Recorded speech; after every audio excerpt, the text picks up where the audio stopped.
Honda saat ini sedang dalam kesulitan usai seluruh pembalapnya tak mampu tampil cepat di atas RC213V.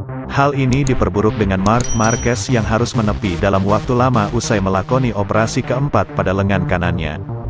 Bradle yang melakukan tes di Jerez pada Kamis dan Jumat lalu, dalam suhu yang cukup tinggi, mendapatkan hal positif.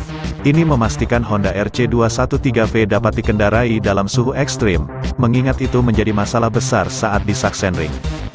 Kondisi tersebut membuat Honda gagal mencatatkan poin dengan 3 pembalap utama mereka gagal finish, dan hanya Bradle yang menyelesaikan balapan di urutan ke-16. Itu jadi pertama kalinya pabrikan Jepang tersebut gagal cetak poin dalam 40 tahun terakhir. Kami menemukan kondisi suhu aspal lebih dari 60 derajat pada hari Kamis. Secara logika, itu masuk akal bagi kami untuk mengatasi masalah panas, kata Bradle melansir Speedweek. Kami mampu meningkatkan sesuatu dalam hal ini. Teknisi Honda punya beberapa ide tentang cara meningkatkan aliran udara secara internal, karena sesuatu harus terjadi. Kami pasti bisa menghadapi suhu panas yang ekstrim lagi di Spielberg, Misano, Aragon, lalu di Buriram dan Malaysia. Saat ini, cuaca sangat panas bahkan di Donington Park di World Superbike. Tentu saja, kondisi di Sachsenring luar biasa. Namun, kami harus mempersenjatai diri kami untuk kondisi seperti itu. Para insinyur Honda juga melihat itu. Pesan ini diterima dengan jelas, namun, suhu panas bukan satu-satunya kelemahan Honda RC213V 2022. Motor juga kehilangan kekuatan dalam hal mencatatkan waktu lap, serta tak bisa menggunakan ban soft secara optimal.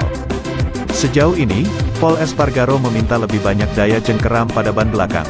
Sementara Marquez ingin lebih banyak feeling di bagian depan. Keseimbangan ideal antara keduanya tidak pernah ditemukan dalam 11 balapan pertama ini. Kami sekarang mulai mengerti mengapa kami begitu lemah sampai sekarang. Kami memulai dengan tes ini di Jerez, setidaknya kami sekarang mengerti harus mulai dari mana, ujar Bradle. Ini akan memakan waktu sebelum solusi ditemukan, itu tidak akan terjadi dalam sekejap. Masalah kami tidak akan terpecahkan sampai Grand Prix berikutnya, atau dalam 2 bulan ke depan.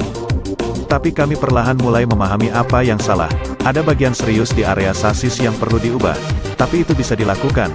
Saya pikir kami akan melihat lebih banyak pembaruan tentang itu musim ini. Pasti itu akan datang ke trek yang akan menghasilkan perubahan signifikan. Saya tidak bisa mengatakan kapan itu akan terjadi karena itu di luar kendali saya.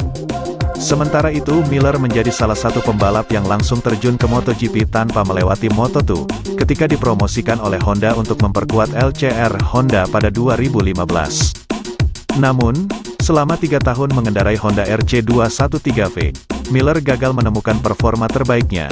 Ia pun memutuskan gabung ke Pramac Racing musim 2018, mengendarai Desmosedici GP. Jacques di luar dugaan dapat tampil kompetitif. Mulai berjuang dalam perebutan podium, serta beberapa kali ikut memburu kemenangan.